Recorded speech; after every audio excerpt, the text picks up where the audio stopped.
Atherosclerosis is the buildup of fatty deposits, including cholesterol, in the walls of arteries. It's a major cause of cardiovascular disease, including stroke and heart attack, and contributes to the death of around 70 million people worldwide every year. This short presentation illustrates the key stages in its development and its main impact on cardiovascular health. Cholesterol is a natural, fat-like substance and is essential to health. However, too much cholesterol in your blood can be harmful. Cholesterol is produced in the liver, but can also be found in certain foods, such as those high in saturated fats. There are many types of cholesterol. The main type involved in atherosclerosis is called LDL-C, or bad cholesterol. Another type of cholesterol, HDL-C, is called good cholesterol. It's important to increase HDL-C as well as reduce LDL-C when treating high cholesterol. A normal artery wall consists of three main layers: a thin, smooth layer that lines the inside of the artery to help blood flow, a muscular, elastic layer that helps the artery pulse to push blood around the body, and a tough outer layer to protect the artery.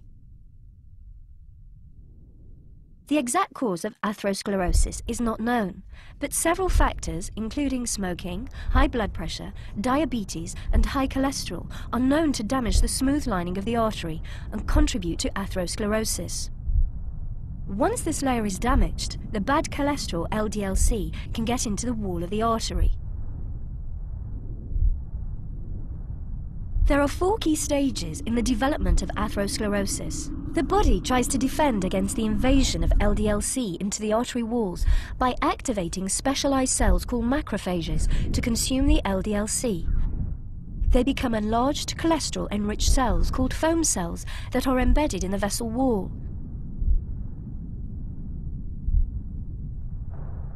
The accumulation of foam cells can be seen by the presence of fatty streaks in the vessel wall. As the fatty streaks grow, the body tries to protect the artery from them by surrounding them in a fibrous capsule. At this stage, the growth is called a plaque. As the plaque gets bigger, the body tries to preserve the blood flow through the artery. The plaque expands into the elastic layer, which stretches in order to keep the opening of the artery the same. If the plaque continues to grow, its expansion will eventually intrude on the inner opening of the vessel, as the elastic layer cannot stretch anymore. This reduces the ability of blood to get through the artery. At this stage, physical symptoms such as angina may appear.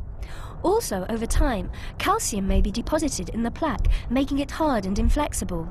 This reduces the ability of the artery to expand to increase blood flow when needed, for example during exercise. As the plaque grows into the artery opening, it squeezes the blood through an ever smaller gap. The resulting increase in pressure at the narrowing can damage the capsule covering the plaque, which may then rupture, resulting in a blood clot that can completely block the artery. Depending on the location of the blockage, the consequences, such as stroke or heart attack, may be severe and could be life-threatening. Atherosclerosis is progressive, and it can take many years before symptoms appear. But some people can have no symptoms even with extensive atherosclerosis and are at risk from sudden death. The symptoms depend on the site of the affected artery. In the heart, it can manifest as chest pains, angina. In the brain, as a type of mini-stroke called transient ischemic attacks. And to the legs as a cramp-like condition called intermittent claudication, which can result in amputation of the limb. If a plaque ruptures, the resulting blood clot may block the artery and cause a heart attack or a stroke, which can often be fatal.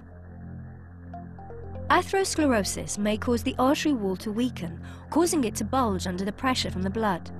This bulge, called an aneurysm, can rupture, and the resulting bleed, called a hemorrhage, can be fatal. We hope, after this presentation, that you understand how the bad cholesterol LDL-C contributes to cardiovascular disease and atherosclerosis, and what that means for your health. We also hope you appreciate why always taking your medication, as prescribed by your doctor, is so important in maintaining low LDL-C and high HDL-C in order to reduce your cardiovascular risk.